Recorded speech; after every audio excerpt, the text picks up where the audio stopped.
Hello and welcome to the Film Pulse Podcast. This is episode number 498. My name's Adam Patterson.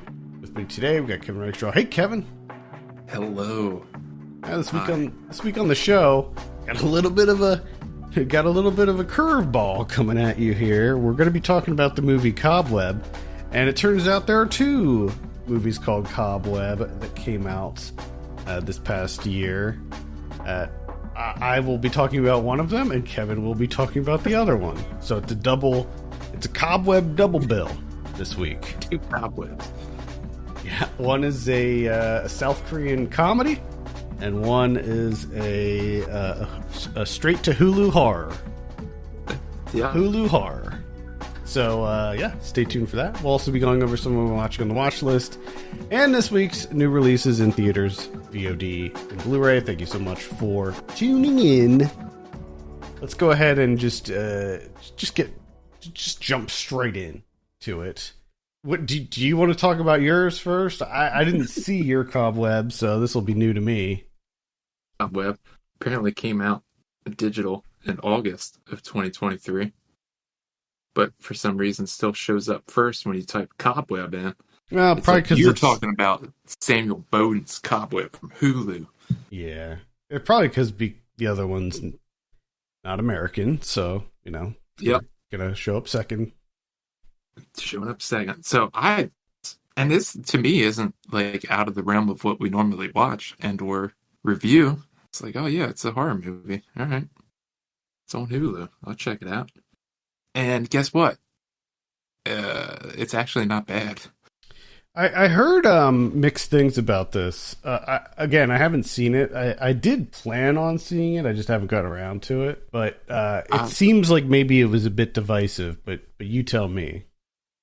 Yeah, I think you'll like this.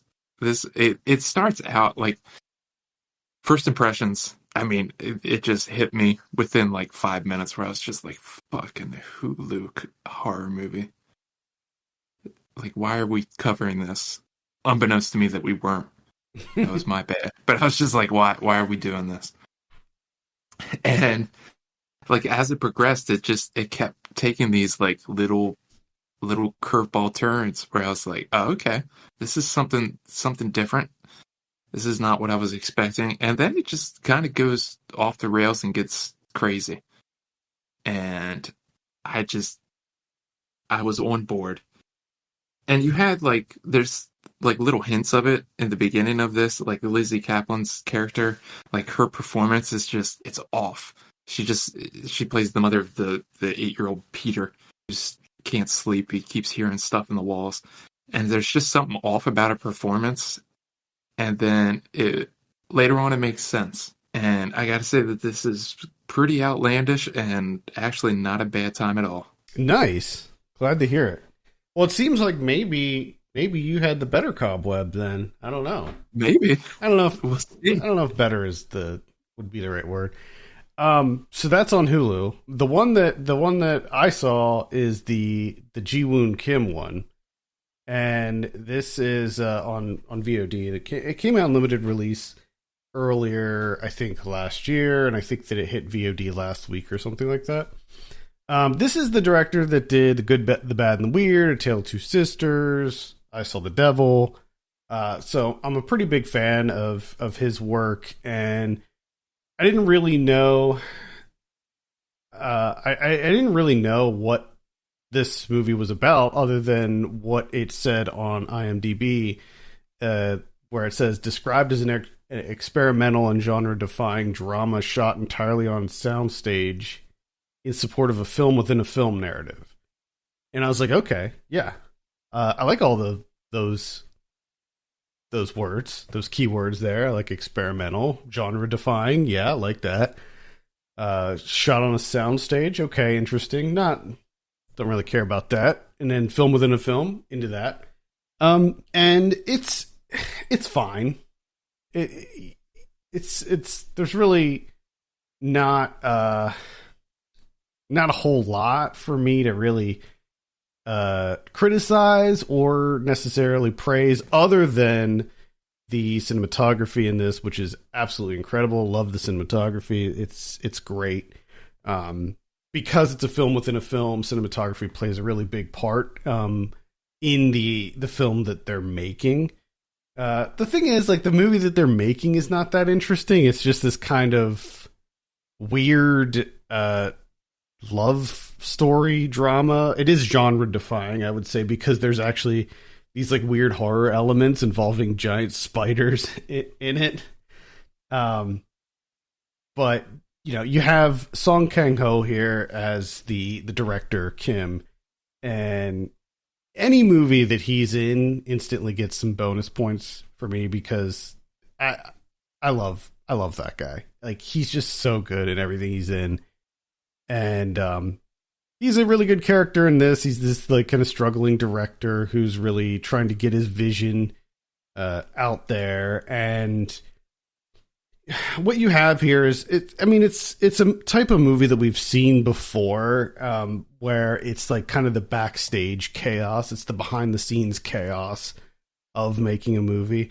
I think like not too long ago on the 90s podcast, we talked about a movie. I think it was called Noise is Off or something like that. That was like behind the scenes at a play. And this had a similar vibe where there's just so much going on and it's just like everybody's stressed and scrambling, and then like the actors and the crew have their own drama that's happening, and then they're always trying to get the shot, and like things are getting messed up and people are quitting, and it's all just like, I feel like it's just stuff that I've seen before in other films. Like, everybody does a good job here, you know, performance wise and everything. And it's a mildly amusing time. I wouldn't say that it's entirely boring or anything. It is a bit overly long, I would say. It's like over 2 hours, which I feel like it could have been cut down a bit. A lot of what you see is the actual movie that they're making. So it cuts back and forth between, takes place in the 70s. So it'll cut back and forth between color and then black and white, which is the movie itself. They're shooting it in black and white. And yeah, at the end of the day, it's fine. I didn't hate it. I didn't love it. It was just like, meh. I'll probably forget about it by the end of the year, I would say.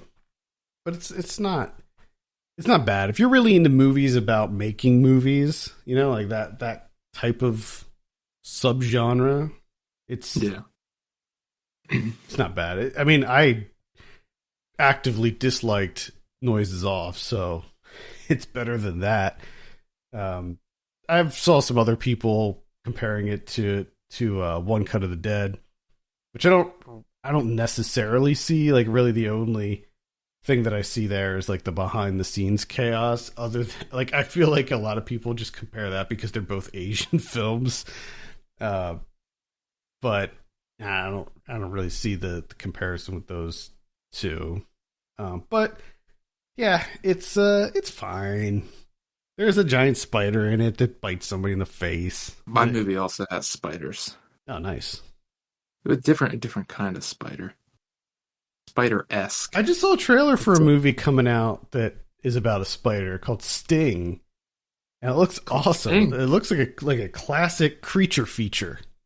Oh boy. And I feel like we haven't had like a really solid creature feature in a while, and this is about a spider called Sting. Stinging spider. Yeah, like that.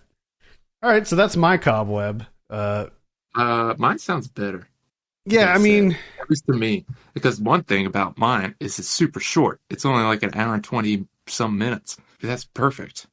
Yeah, and like, I think of it, it's kind of in the same vein of, in terms of like horror movie wise.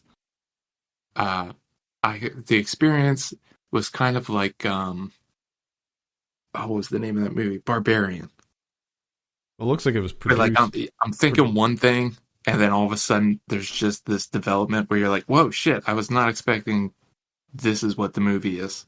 See, now that makes me definitely want to check it out more, because the reason that I didn't watch it up until now was because from the trailers, it kind of just looked like your standard supernatural horror film. Mm-hmm. Mm-hmm. like Babadook-esque. Yeah, And it's not. I was just like, I've seen so many of those. It is not that at all. It's actually pretty. I almost want to say campy, but it's not. It's not. Like it flirts with it. Okay. It comes so close, but it does a pretty good job of just like brushing up against that. Well, I'll definitely have to check that one out then. I feel like you can skip Cobweb. Like I think that you would like it, but I also don't see you like really getting anything out of it. Other than like a mildly entertaining time. I will reiterate that the cinematography is really good. I mean, like the lighting and stuff like that, and the set work. The fact that it's all on a soundstage. The synopsis is a little bit misleading, where they're saying described as an experimental and genre-defying drama. Mm-hmm. That makes it sound like the movie that we're watching is that, but it's not. The experimental genre-defying drama is what they're making in the movie that we're watching. Okay. So the movie that we're watching is pretty conventional. It's not really, and it's not shot entirely on a soundstage either. Like the movie within the movie is, but the movie we're watching is not. Gotcha. A lot of it's on a soundstage, but portions of it are not. Again, Correct. the set work is really good. The lighting is really good. It's a very technically impressive movie. There's a really great single take shot at the end that is really impressive, and because you're seeing the behind the scenes stuff, you see how they shoot it, and then you actually see the final product. So that's pretty cool too. Actually, I'm kind of coming around.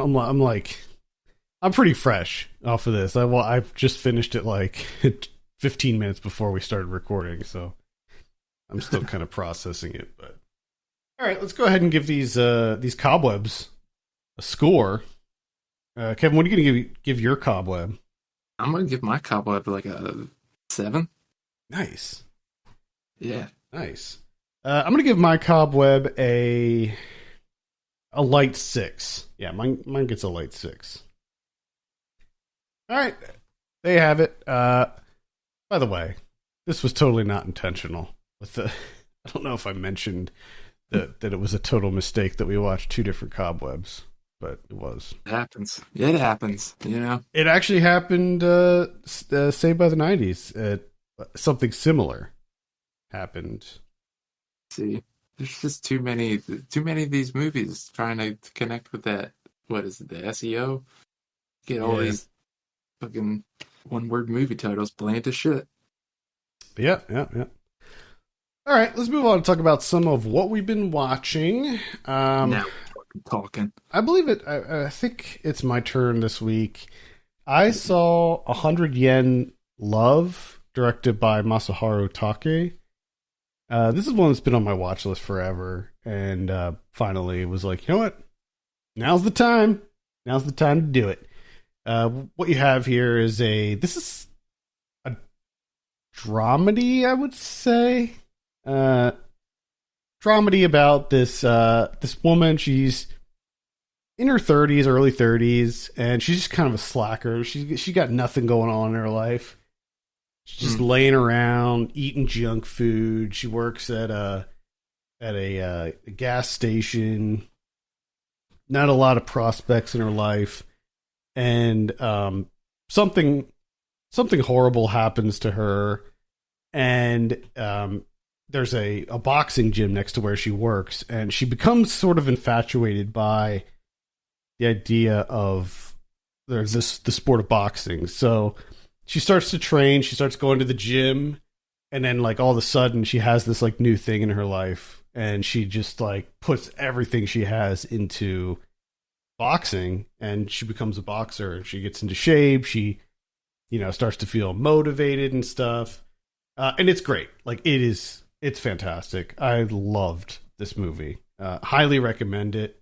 It is, it's sad. It's hopeful. It's funny. Sakura Ando's in it. She does an incredible job. And yeah, can't recommend it highly enough. 100 yen, love. Hell yeah. You I would, want to see this movie so bad. yeah, you will definitely like this a lot, I think. Okay, I have a twofer. Do it. I just want to talk Let's get it. Hen and Lauder. Hen and Lauder. Okay. I want to talk about Brain Damage and Basket Case. All right. So watch Brain Damage. And Lord have mercy, is this movie just like one of the greatest things I've ever seen. So I was just so enamored by this film. The way that it starts off, which is just this old New York couple losing their fucking minds because something's missing in their bathtub. And they're just going around screaming, just losing their fucking minds. And it's just constantly cut with this guy just like in his room. Brian, he's just in his room. He's not feeling well. He's got the flu or something. He's not feeling great. And it's just cutting between the two of those. There's not a whole lot of talking except for the aforementioned old couple losing their fucking minds and screaming and smashing all of their stuff. And then next thing you know, Brian's just kind of like hanging out, and like blue water just starts like filling up his room. And it's just such a weird way to start a film, especially a Henenlotter film, because you're like, this is far more like experimental / artistic in a way that I'm like, okay, what's he? Is this like high art? What's he doing here? And then, the fucking worm thing opens his mouth, and he's like, "Hey, Brian," and immediately I just locked in. I was like, "This is the perfect 10 out of 10. Nothing is going to dissuade me from a 10 out of 10. This movie is perfect, and I'm only like 8 minutes in." And guess what? It just keeps getting better. It disappoints. It just gets more outlandish. So I loved it. Absolutely loved it. So much so that I was like, have to watch Basket Case. And that one also didn't disappoint. Not as good for me, but still pretty damn good. Just kind of disgusting. That old sleaze, But the first time that the guy falls out of the basket and you get that stop motion, that's where it took it like to another level. Oh, yeah. Because I was just like, oh, hell yeah, they're doing stop motion for this? This is incredible. He's in my Director Hall of Fame, Henry Lauder. Yeah, it's a shame he hasn't really done a lot. Like he just... I know. I'm really bummed. Like he did the 3 Basket Case movies, Frankenhooker, Brain Damage, and then he did Bad Biology, which was terrible, and then he did some docs. Yeah. That's it. The strength of these 3 alone, Brain Damage, Basket Case, and Frankenhooker, he's an all-timer in my book. The Basket Case sequels are pretty ridiculous. They lean really heavily into the like 80s, 90s prosthetic and puppet stuff. So you get a lot of like different wacky creatures and stuff in those. I love it. I don't know what it is about Basket Case, but just everyone going, "What's in the basket?" Yeah, they gotta know. Which is funny because like in New York City, that would not, like, nobody give a shit. Like nobody would say a thing. Time you see what is in the basket, you're just like, that basket's not big enough. I'm sorry. No. Like, it's fucking huge and that basket is small. Yeah. Cool. So that's a Henenlotter double bill. Oh, hell yeah. Let's see. I saw Dream Scenario. This is the Christopher Borgli. This is on VOD right now. Nice. If you're not familiar with this one, it stars Nicolas Cage as this kind of he's a college professor. He's just kind of he's just a regular old guy. He's just kind of a bland milquetoast kind of dude. And all of a sudden, people start having dreams, not about him, but he's in the dream. So, like, somebody will be dreaming that they're, like, floating on a cloud or something. And this guy just kind of shows up in the dream. And he doesn't really do anything. He just shows up and he's just kind of looking around and, like, just being present, just looking there.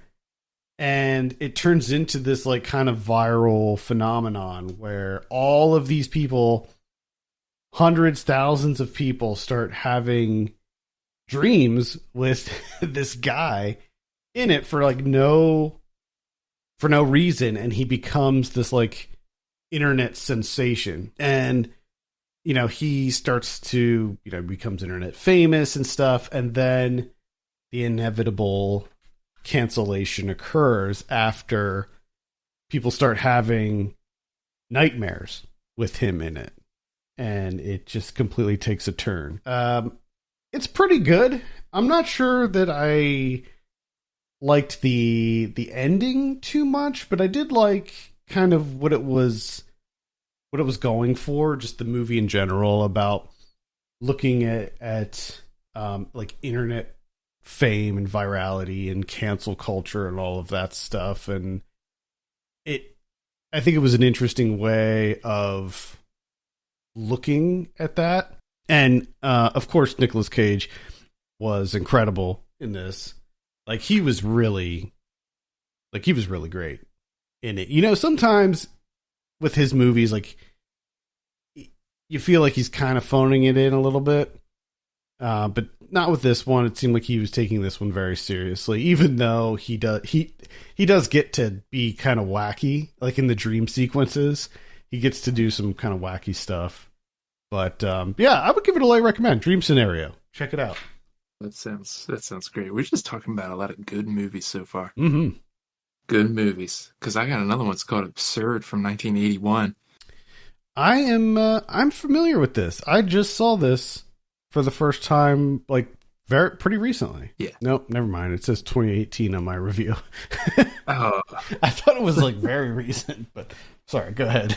Man, I appreciate movies like this, and I miss movies like this. Super simple premise. Because right off the bat, you got this guy, shows up, someone's chasing him, you don't know what the fuck's going on, barges into a hospital, they do some surgery, and then they start to figure out like what the hell's going on. And it's simple. The man is insane. His cells regenerate, but they don't regenerate correctly, and thus makes him insane. And what does insanity do to him? He just walks around, he sees someone, he kills them. That's it. That's the movie. And oh shit, he got out. We gotta find him. Put an end to this. Super simple, like no backstory. They don't try to really explain any of this. They do a little bit, and it makes even less sense, which is fucking awesome. And I just love it because that's the explanation they give. He's insane. Okay? That's all you need to know. And he is. He's just wandering around killing people. And they gotta stop him. The music's incredible. A lot of the kills drawn out to the point of like super disturbing. Like there's one in particular where he kills a woman by like forcing her head inside of an oven. Yeah. And it just goes on forever. And it's like one of the most disturbing things I've ever seen. I don't remember. That's also Okay, go. Sorry, I was just going to say I don't remember a lot about that movie, but I remember the oven scene. Yeah, I don't think you can forget the oven scene. Because, of course, it's the camera inside the oven, and, like, it's intercut with this, like, teenage girl that's, like, tied up in a bed.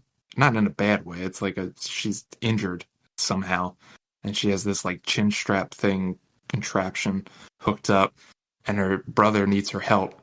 So it's intercut between the woman's head inside the oven, which you see, and every time it comes back, it's obviously more burnt than it was before.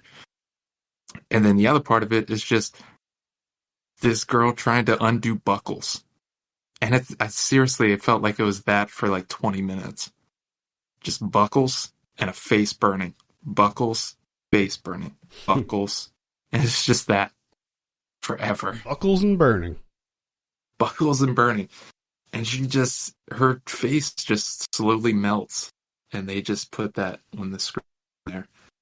And it's a tough watch. And then the final scene, or the final like shot, because it does the old school freeze frame. Mm-hmm.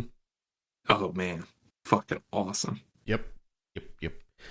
That's Absurd from 1981. So good. I saw the Iron Claw. This was, one of the higher profile releases from last year. It's finally on VOD. This is directed by Sean Durkin. I enjoyed this quite a bit. I think that the performances are great. Good script.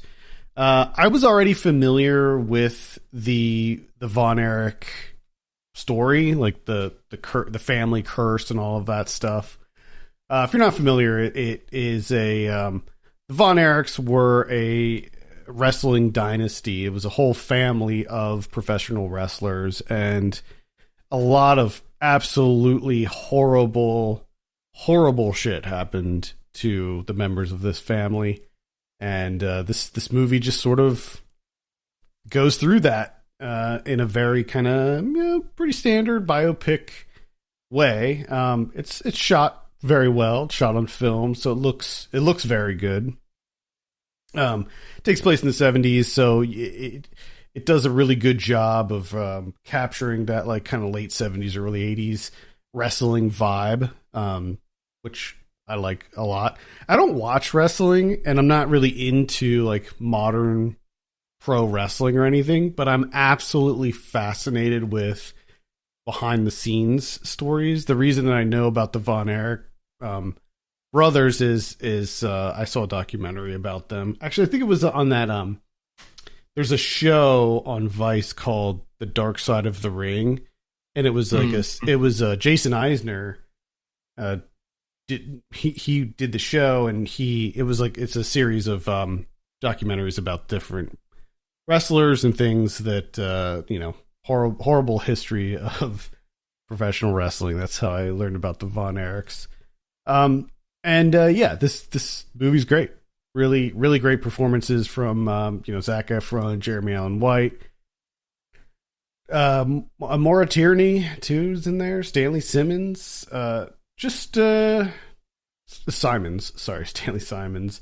Just a great all around A24 film. It's definitely got that signature A24 style. Dream Scenario is also A24, by the way. A bunch of A24s. Yeah. Anyway, I would definitely recommend the Iron Claw, even if you're not super into wrestling. It's a lot more than that. But I think it does a good job of telling their story. I think does a good job of encapsulating how fucked up professional wrestling is and what it does to pretty much everybody who is involved in it for any length of time. Because there's so many stories like this throughout the industry, and I think this is just like one of the most extreme cases of just the horrible stuff that tends to happen to people in the industry. The only other thing I'm going to mention is Repo Man. Hell yeah! Which is good timing because you saw the recent news there of Alex Cox coming back for, Repo Man 2 or something? I don't know. Make it a Repo Man 2. I didn't know that, but... Yeah, that just came out a couple of days ago. Not really sure how I feel about it. Yeah, I can't say that I'm that interested, honestly. He made he made a movie called Repo Chick in 2009. And from my understanding, because I just read about it real quickly after watching this, there's something about the studio made a sequel without his permission. So he made that movie as a fuck you to the studio or something. Huh. Is there did they release it? Is there a Repo Man 2? No, the Repo Men. When they did that, Judd Law and... What? Wait a minute. That can't be... That's related? I think that's what it was. I don't know, dude. Because that movie's completely different. That's like a sci-fi movie about people getting organs back. It's not even close to being. But where did related? I read about what the fuck is it called? Repo Chick. Repo Chick, yeah. Repo Chick. There's Repo, the Genetic Opera. That's definitely not a studio film. It was something like that. I can't remember where I read it now. Either way. So I finally got around to watching Repo Man. Because I remember you liking this movie. Mm-hmm. a lot growing up, and I just never watched it. I don't know why. And this is another one of those movies that within like 5 minutes, there was just something about the style of this, just the look of it, the music, just the general atmosphere tone that I was just like, I had the biggest fucking grin on my face watching this movie from start to finish. I was just absolutely enamored. And Yeah, it just I love getting Repo Man. slightly weirder, and then just the way that it all culminates with the green fluorescent car, Mm-hmm. just absolutely. What I mean, what a fucking time! What a ride Repo Man is from 1984. Yeah, if you haven't seen it, man, Emilio Estevez, Harry Dean Stanton, it's it's great. It's a cult classic. It's like the Yeah, definition of a cult classic. it's just such a good fucking movie, though. And the Like Criterion everything version about is it, great too, by the way. dude. The music, the like the Mm-hmm. camera work, everything, the framing, like every single aspect of it is incredible. Yep, I agree. I love Repo Man. Cool. Well, I can't top that. I saw Rye Lane, but I pretty much just mirror what you said about it Yes, the other I week. saw that. Um, I thought it was great. Highly recommend it. It's on Hulu. Uh, Question for you: how much time from the ending of that movie until you put on Tribe Called Quest? Dude, the next day, actually. So the next day, I looked up the soundtrack and was listening to the soundtrack while I was working. So Yes. it was the I next think day. I think I did the next day too, where I was like, on my drive into work, I am listening to Low End Theory. That is what I'm doing. Yeah. Yeah, I absolutely love the soundtrack on this movie. It was fantastic. Which I gotta say, listening to Low End Theory this time around, uh, I mean, I always liked Q-Tip. Like he was always my favorite, but man, Fife, I think is better on that record than he is. I mean, I don't know. I don't really have an opinion on which one I prefer. It's just for me it's like almost like the day of the week. All right. Let's take a look at what we have in theaters, VOD, Blu-ray this week. I'm just going to lump them all together because I have them all on one page and it'll just be easier than trying to split them up. Do it. Starting with the 20th, we have Memory. That's going to be on VOD. Brawl and Cell Block 99 is coming out on Blu-ray. We got The Doldrums coming out on VOD. We got the Green Ghost and the Masters. What is this? Green Ghost and the Masters of the Stone. Oh yeah. That's going to be on Blu-ray. We got Box Metaphor. You are where you choose to be. That's going to be on Blu-ray. It looks terrible.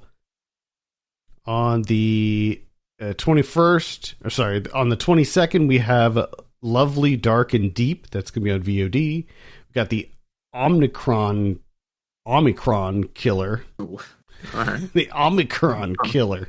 How the fuck you spell that? Omicron. Omicron. Omnicron Killer. All right. That looks like it's going to be in limited release. We got Kemba, which is going to be on BET Plus. Then on the 23rd, we have Stop Motion, which I'm actually very excited for. That's going to be in theaters, probably a limited release, if I had to guess. Bring Him to Me is going to be on VOD on the 23rd. Married to the Game is going to be on Amazon. Looks like a soccer doc. Looks like there's a new Demon Slayer movie that's going to be opening in theaters. I feel like every other week there's a new Demon Slayer movie called Seagrass. Seagrass. Getting limited release. Drugstore June. Gonna be in theaters. Thabo and the Rhino Case is gonna be in theaters. Let's see what else we got here. Political War is gonna be getting a limited release. Political War. Political war. Oh no. About dry grasses. Looks There like we go. there's some sort of documentary about Hideo Kojima. Hideo Kojima connecting worlds. Actually, I don't know if that's about him or if it is like just featuring him. It says a journey. Okay, a journey into the creative mind of the most iconic video game designer in the world. This visually captivating documentary gives a rare glimpse into Hideo Kojima's creative process as he launches his own independent studio. I'll actually probably check that out. I like Hideo Kojima stuff a lot. I actually just started playing Death Stranding. Yeah. And What is that like? Because that looks like it's what's it like? interesting. I don't know if you'd be into it or not. It looks terrible to me. It's the vibe is like it's great. I mean, like the whole game is like you're delivering stuff. You're like a delivery person, That and sounds you're just terrible. walking through these Oh, like absolutely gorgeous landscapes. It's like you're in Iceland, and there's more to it than that. But I'd rather punch a hole through my face. I That sounds like the it's worst fucking somehow thing in the world. I the reason that I hadn't played it for since it came out was precisely that I was like, I don't think that's going to be really I don't think I'm going to be really into that, but I got it for free through Epic. They do a free game every week, and at some point they gave it out for free. They So had to. I was finally like, you know what? I'm going to give this a shot. And I've really been enjoying it so far. I'm not like super far into it or anything, but I mean, it's gorgeous and I like games that have you work. Like I like working simulator type games, and this game is sort of like that where yeah, it's gorgeous and it's an extremely rich and detailed world. And there's a lot of weird shit that happens too. It's not all just like there is actual like kind of stealth type things and some I'd say light combat, but like a lot of it is like managing your cargo and stuff, like making sure that the way that you pack the stuff that you're delivering is balanced correctly. And a large portion of the game is just keeping your balance as you like walk from point A to point B. Huh. It's yeah, I it's certainly not something for everyone, but I've been enjoying it quite a bit. Let's see what else we have here. So yeah, that's gonna be on Disney Plus, by the way, the Kojima documentary. Scared Soil, The Woods. What is this? The Piney Woods School Story. That's gonna be on Hulu. Hulu. Veselka, The Rainbow on the Corner. Limited release. Drive Away Dolls. That's the Ethan. Is it Ethan Cohen? Yeah, Ethan Cohen directed one. But yeah, that's right. I mean, like the trailers really are doing it for me on that one. Like, it looks like it could be funny, and I mean, I'll check it out, but I don't know. It feels dated for some reason. It feels like one of those like early 2000s crime comedies, dark crime comedies. You know? It's got Joey Slotnick though. I don't know. It's got a really great cast, and yeah, hopefully it's good. Joey Slotnick, man. Wow. Onlookers coming out on VOD. Parallels going to be on VOD. Cold Meat getting a limited release. The Promised Land with Mads Mikkelsen getting a VOD release. History of Evil going to be on Shudder. Red Right Hand is going to be on VOD. Ingress getting a limited release. Spaceman is coming out in theaters. Spaceman. Not Netflix yet, I don't think. So they're putting it out in theaters This is the first. Sandler Spaceman. He's It is. Spaceman. Yeah, it is the Space. Sandler Spaceman. I'm interested in that one. That's pretty much it. What about Criterion's this week? Oh my god, we got 3. Whoa!